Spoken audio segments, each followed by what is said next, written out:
चक्कर आहे। पीर अमजद खे फोन करे हुन खां मदद घुरी आहे। हां सालिया हुन जी आका खे खसे पंहिंजो कैदी बनाए सघूं था। नंबर मिला है।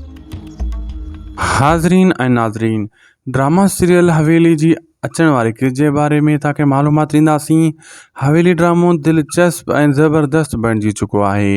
हवेली ड्रामे जी अचण वारी किस्तनि में हाणे छा वाक़ई पीर बग जी फैमिली ख़त्म थी वेंदी, या इन्हनि खे ख़लीफ़ो बचाए वठंदो, या वरी सोरा पीर जा माण्हू इन्हनि खे क़ैद करे वेंदा, रस्ते मां इन्हनि खां खसे वेंदा। सॼी अपडेट्स ॾींदासीं इन वीडियो में।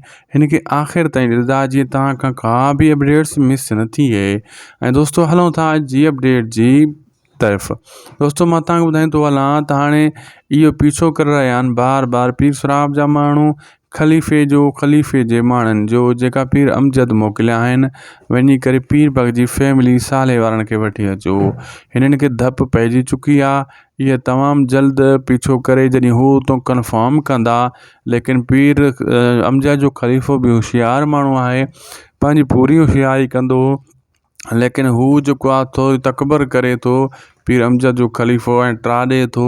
हीअ नथो ॾिसे त दुश्मन कख जो बि भलो न हूंदो आहे, पोइ बि हू आकड़ करे साम्हूं फैमिली वठण जी कोशिशि कंदो, जंहिंमें हिन जा माण्हू पीर सुराब जा पुॼी वेंदा ऐं इन्हनि खां इहे माण्हू खसे वठंदा, जंहिंमें पीर ख़लीफ़ो जेको आहे मार खाई वेंदो। पीर अमजद जो ख़लीफ़ो नुक़सानु खाईंदो ऐं इहो नथो सोचे त मूंखां हू कोन ॾिदो पीर सुराब पीर अमजद कान ॾिजंदो, मां को लिकी लिकाए कमु कयां, लेकिन इहा ग़लती मार खाई वेंदो।